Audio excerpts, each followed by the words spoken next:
Welcome to the Secrets of College Planning. I'm your host, Anthony Uva, and today we're going to get some insight in what high schoolers think about college. So my guests today are Sean Carson, Amy Wang, and Elle Fergusen. And welcome to the show. Thank you. Thank you. Thank you for having us. Yeah. So usually I start out my guests where they're going to school. So where are you going to school right now? So I will be attending a Bucknell Business School this coming fantastic. year. I'm currently a junior, but I'm looking at colleges like University of Chicago. Great. And yourself? I'm also a junior at Princeton High School, and I just got a list of colleges that I need to narrow down for my college counselor. Good, fantastic. So how did you get started in the Princeton Youth Advisory Committee? So the Princeton Youth Advisory Committee, I think it's fair to say that about a year ago, none of us knew what it was. It wasn't even established as a thing yet. Mm-hmm. In 15 days, it will be, I believe, when the first notifications went out for applications. Okay.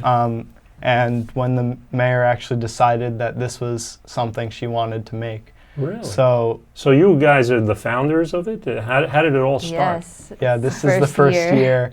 Well, it started out, we all sent in the applications, then they called us in for interviews, and I guess it went well enough because we're sitting here right now. So do they all come from just Princeton High School, or are there other high schools involved, or is it everybody in the whole state of New Jersey? How does it all work?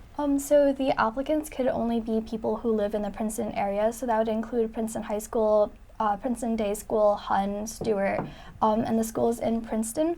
So that also meant that Cranberry kids weren't qualified just because it's with the municipality, so everything would have to be like residents of Princeton. I see.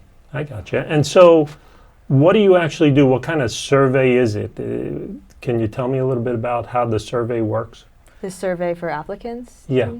So when the mayor first sent it out, she was looking for qualified high school leaders to start a youth advisory board for the mayor to make initiatives for the youth community of Princeton. So I think about 80 kids, maybe? It was like 90, I think. 90 kids sent in applications to be a part of this group, and then they narrowed it down to interviews, and then about 12 of us were selected. Exactly 12 of us. Exactly 12 of us. And so every year a new crop of 12 will come in, or you guys stay until you graduate? We're replacing the seniors next year, is that correct? Yes, Yeah. so the way that works, if you're in the committee, you will stay until you graduate unless there are extenuating circumstances. And that's just, we want to keep our a level of know-how in the actual group, and we want to have that be passed down through generations so that everyone knows what they're doing. So now, what are some of the requirements to get into the group? So there aren't actually any like concrete. Well, the only requirement, if I'm correct, is that you have to be a resident of Princeton, and for this coming year, you will have to be a rising sophomore to apply. Okay, so how about grades? Is there a particular grade that you need, or? No, we're just There are trying to no get, academic. yeah, we're just trying to get criteria. like a representative sample of like Princeton High School students and those that show initiative and want to be a part of the committee. Okay, and can they be a variety of different clubs that they can be part of, or is this the only thing definitely. that they can do? Yeah, so we're actually, it's funny you mentioned that. We're actually trying to set up multiple clubs like in the high school and in JW potentially in the future, and in all the other high schools in the area relating to this club, and kind of preparing future members of this club. Oh, So I think what the mayor was looking for most is that you showed interest in the community and initiative to engage in the community and make changes. oh, great. Yeah, Now, how does the meetings work? Is it once a week, twice a week, every day? How does that all work? So it all started out once a month, and we have found out that that is just simply not enough. It's going to go up to twice a month, which it doesn't sound like a lot, but with all the work in between involved, it's quite a bit.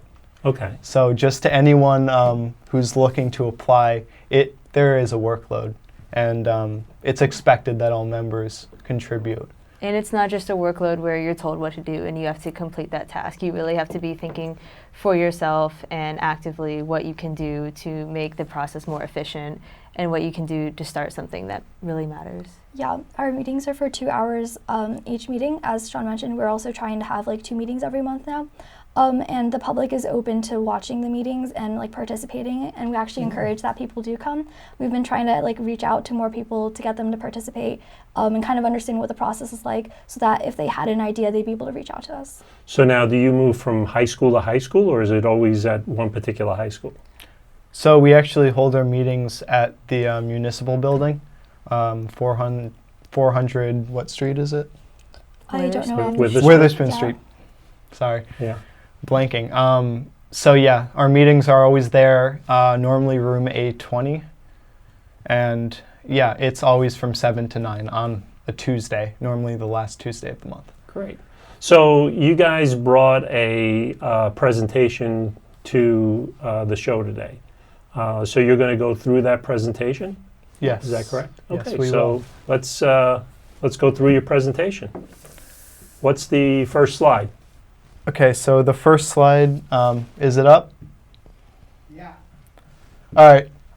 So we are the Princeton Youth Advisory Committee, and this was just our little report on what we have already done on mental health and what we plan to do with mental health. High schools in Princeton, that would be Stewart, PHS, Hun, and PDS. So what I've noticed, what all of us have noticed throughout our time here, there's always high levels of academic achievement at all 4 schools. Generally speaking, there's an environmental pressure to succeed at these schools. You know, everyone is looking to get ahead. And there's kind of a stigma, we noticed, towards being overwhelmed. And there's kind of a stigma against getting help, which we found was that had really bad side effects. And lastly, college is seen by many, if not all, as the be-all, end-all to high school. So with this very stressful environment, we found there was a surprising lack of resources or knowledge of resources that existed for the student populace. So next slide. So we surveyed all 4 Princeton high schools recently, and we found these results to be very drastic, actually. We did a survey on what students found to be the main issues facing them in the community, and we found that 44% stated that mental health was the big issue. Wow. And that's considering we had 6 categories. The second highest, you can go to the next slide. The second highest was actually 12%, and that was at community building events. So 44%, that really that shocked us, kind of. And it showed that there really was a want to have a change in this community towards mental health of students. Okay, if we could go to the next slide. So one of the first things that we did after getting these numbers was we tried to host an event where we would be able to first get to know the community better, and for them to know like who we were, what we were trying to do, in case that like there were any people who wanted to reach out to help us, or if they had any ideas, we would have like loved them to contribute. So we ended up going to the Friday night live performance at the Princeton Public Library. So that was just a teen event that was organized by the Teen Advisory Board at the End Corner House, I believe, at the Princeton Public Library. So just for a Friday in December, they hosted various a cappella groups from different high schools, so it drew like a lot of kids, like 150 I believe. So we were able to like set up a stand. We talked about like who we were. We had pamphlets explaining and also like giving out people like just the information to get in contact with us. And then from there, we also did a stress-free wall. So the idea was just for high schoolers to write down on one post-it something that stressed them out, and then on another post-it something that like they did to relieve stress. And we made it like a big collage where people could just put their post-its on wherever. And the idea was we wanted to see like what like the largest concerns and stressors were, because the survey only kind of touched on the surface as to like what they thought a problem was, but we wanted to get more details. And then we also saw that like having the different coping mechanisms could be important in case we wanted to like send out kind of like advice or tips on how to like manage that stress. So that went really well. We also just like gave a short presentation to the community of students who had gone, just explaining who we were and that we were really glad that they were able to have us there. Can you go to the next slide? So this is just a photo of like some of the photos we took while at the event. There were various people putting up like post-its, and at the end we really had a lot. Next slide, please. So just like some of the things that it did for us, we found out, like unsurprisingly, that college admissions was a very large stressor for a lot of students. So that was on top of like also decisions and kind of like the perceptions that like friends or family might have in case they got rejected from a certain school. Another really important stressor had been standardized tests and homework. So what we saw was just like a lot of standardized tests are coming up now, like the SAT, the ACT, and also like subject tests and AP exams more relevantly now. And that like was an obvious stressor because having one test determine just like your entire, like perceptually, like your entire outlook for your college like future and things like that was a big stressor for them. And then there was just like the idea of sports and extracurriculars, so trying to balance everything while also doing homework and maintaining that kind of like academic like excellence. Yeah, next slide. Okay, so now I'm going to talk about the future projects that we have planned for the YAC. Please go to the next slide. This is a slide about mental health forums. So we've decided that in the spring we would like to host 2 mental health forums for the community. One would be designed to address the parents of the youth of Princeton, and another would be designed to address the students of Princeton. And here we hope that we could bring in some professionals to talk about mental health and some students to share their experiences, and then we would be kind of organizing the whole thing as it went along. And pretty much our goal with this isn't really to solve the problem. That's a much larger project. But we hope that we can raise awareness on what mental health is, why it's important, why it can be so significant to especially a teenager's life. And so just recognizing symptoms in yourself and your children and your friends and how to best cope with it. And importantly, prevention strategies, how you can maintain like a mental balance in your life of like academic and personal challenges while also being in a place where you feel mentally comfortable and safe. And then besides that, if you already are experiencing some of these symptoms, coping mechanisms, how to reach out for yourself, how to get help for your children, how to get help for your friends, how you can get through a bad situation mentally and become a stronger person afterwards. And then we would also bring in some professionals, because we are not psychologists, to discuss this problem with the community and to give an expert opinion that is really, really important for an area that is so sensitive as mental health. Next slide, please. So another project that we were working on is we wanted to start collaborating with some organizations at school that could open a gateway to mental health. So one thing we were looking at is a group called Peer Group at PHS, and they're a group of seniors that talk to freshmen about assimilating into high school. So they deal with friendships, relationships, academic stress, just kind of assimilating into the high school environment. And we thought this would be a really good opportunity to start talking about mental health and addressing the problem early. So we looked into that, and we found out that the superintendent at PHS is actually already looking to reevaluate that curriculum, as well as the health curriculum at PHS, and add some material about mental health. So we got in contact with him, and hopefully we'll be working very closely with him and giving our thoughts and opinions on what might be best for the students at PHS. And then also a group that is similar to that is called Teen Pep, which is a group of juniors at PHS who teach sexual education to the freshmen, and just addressing some problems and some stigmas that are associated with that class is something that we really hope we can have some influence on in the future. Great, fantastic. Well, that's a in-depth look at high schoolers and what you go through. Do you guys go through that pressure every day? Do you feel that pressure? I think as a second semester senior who's already gotten into college, no. But even the day before I got my acceptance letter, I was not completely there. And I think for most kids, at least, there's definitely always this sense of stress and what's coming next. And college is always going to be in the back of their mind. Mm-hmm. So it's something that really everyone faces, everyone goes through. Yeah. And the survey was how many people, you said? 471 students across the different 4 high schools. Yeah, I think to some extent we all either feel that pressure or we recognize that pressure, and I don't think it's always just the academic rigor at these schools. It's also just environmental factors that, you know, being a teenager is just in general like it can be a pretty rough time to go through.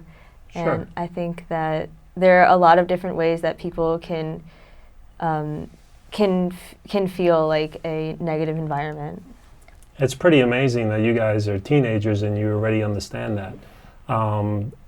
The issues of teenagers is always, you know, it's not just schooling, but it's everything encompassing with that, because you're going through, you know, finding boys or girls for boyfriends and girlfriends. You're going through, you know, adolescence of acne and all of that goes on, right?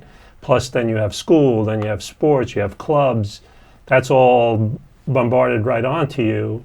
And then you're looking for help from mom and dad, you're looking for help from the school, and they're saying, well, now you have to pick a college for the next 4 years, right? Mm-hmm. And that's what really starts to put a burden on you, because you're dealing with all of that, plus you're looking for a college that you don't even know what's out there, right? Because there's well over 3,000 colleges out there. Yeah. And trying to find one that fits you, both academically as well as you know, extracurricular activities that are going on at the school, is difficult, right? So what do you feel is the corrective way to help from parents, guidance counselors, teachers, coaches? What do you feel they can do to help, you know, people like yourselves to go to the next level? So one thing that I've noticed is that people, like Sean mentioned, see college as being like the end-all be-all. The problem with that kind of mentality is that like you can do and achieve many things without having gone to like Harvard, Princeton, Yale, those kind of name brand schools.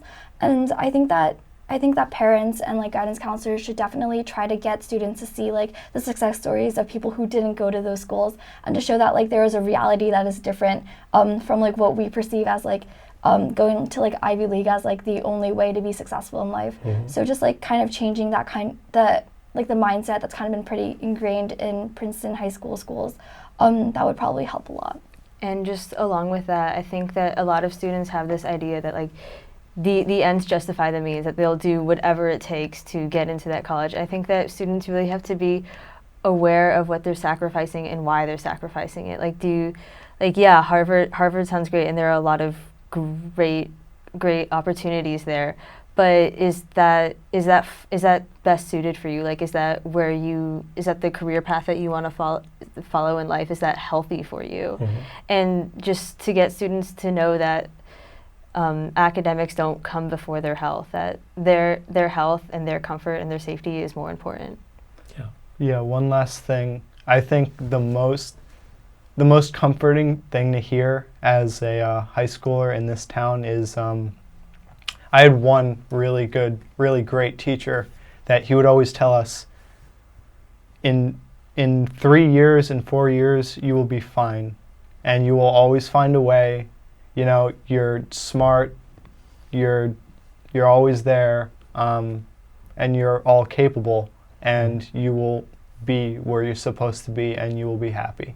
And I think with all those thoughts of college applications and SATs and ACTs, and you constantly think you're going to fail, hearing that guiding voice saying it's all going to be okay, that really sticks with you. Yeah, because you have students at the high school level that don't go to college. You have students that go to community college. So there's a lot of different paths that every student can take. You know, some families don't have $50,000, $60,000, $70,000 a year to go send their kids off to a Princeton or a Harvard or Yale or something, right? So, you know, other schools look more attractive because they fit in the family budget as well. So that's another avenue. You know, and did that come up in your survey, families' situations of finance? We were thinking about an initiative to help low-income students, but we did not hear a lot of responses regarding that. Yeah, it probably is an issue though, and I would imagine that it would fall under the umbrella of just like college admissions, just because like I feel like students are aware of the fact that there's going to be a large financial burden like placed on their entire family if they go to a certain college, and I'm sure that also influences like their applications for scholarships. Like if they don't get those, that's probably a stressor because it's like, how will I afford attending college without that kind of financial backing? Yeah, and that comes into effect with the students themselves having good enough grades to get merit scholarships of some sort, or good enough extracurricular activities like a sport or a dance or a theater or something like that, where they can get money at the college level to do that. So maybe a lot of the extracurricular activities might be something that you want to look into as well, because that's a big thing at the college level, is to have those type of activities. You know, do you see that as well? Yeah, I think we see that. Yeah, extracurriculars, we found a lot of people, to them, that's what really gets them through the day. You know, they might have a bad day, they might get an F on a test, whatever, but at the end of the day, they can go out onto that lacrosse field or soccer field and deal with it. And I think especially if that can affect their future and if that can put them a step ahead, then that's really important. Yeah. It's good. You had something to say? Yeah, I mean, for me, my extracurricular, which is dance, has always been a way for me to kind of escape the rigor of high school. And even though that can be stressful in its own way, because like I'm in the studio for 20 hours a week and it's a lot of commitment, I think that it's just a totally different environment, and to be able to have that, and the fact that I'm fortunate enough to have that, makes a big difference in how I feel about myself. Amy, you have a thought? I don't do any sports, but yeah, extracurriculars are definitely like my way of like enjoying the things that I'm good at. When it comes to academics, I feel like I have to take certain classes in order to meet like a certain minimum. So that means that like some of the classes I don't do as well in, and I'm not like, and I don't feel like I'm very competent or like at the top, and like that sometimes is an expectation and it makes me feel bad being in those classes. But like extracurriculars, you have that choice of like what clubs you want to do. So for me, like debate or like writing for the newspaper, they're really great things for me because there's such a nice community there of just like people who want to be there, just like with Youth Advisory Committee. So it's like a nice break, like Sean and Elle have both mentioned. Yeah. Now, is there any kind of volunteering that you do on the survey as well? Do you look into volunteering outside the high school? Yeah, so that was, I believe that was a part of the survey. So, and in the future we will definitely look to volunteering within the community, and definitely improving the community, because the best way to improve the lives of youth in Princeton is by building up the community, and yeah, and then everyone benefits. Great, good. Any other thoughts on it? I think Sean mentioned it pretty well. Good. So we're coming to the end of our show, and usually what I ask my guests is, what advice do you want to give to the moms and dads, the high schoolers that are out there? What advice do you want to give to them? Sure. So my biggest piece of advice would be don't worry as much about it as you think you should be worrying about it. And I'm not saying disregard it, but I'm saying don't constantly think you're going to fail. It's going to be all right. You will wind up where you're supposed to be. Yeah, I think my advice is a bit more technical. I would say in trying to find like the right activities for you to do, I would use freshman year as kind of like join as many clubs as you can, just like get a feel for what they're like, and then sophomore, junior, senior year, you should really narrow down and just like do the things that you enjoy because you're doing them like voluntarily. So definitely enjoy the things that you do. A little less technical. I would say for the kids out there, take care of yourself first. It doesn't matter if like you don't have a mental illness or if you're not like you, or if you don't feel like you're struggling that much. Don't push it aside and say it's okay, I just got to push through this. Don't belittle your problems. Really take care of yourself. Take a break when you need to. Don't take that one extra AP that's gonna like boost your resume or whatever if you don't feel like you can manage it. I think just take that mental health day when you need it. Take breaks, go out with your friends, do things that make you happy because you always come first, and your resume will be fine if you take that day off. Great. Well, good. Thank you for coming on the show. I appreciate it. Thank you for having us. Thank you for having you. us. Yeah, no problem. So you've been watching The Secrets of College Planning. I'm your host, Anthony Uva. Until next time.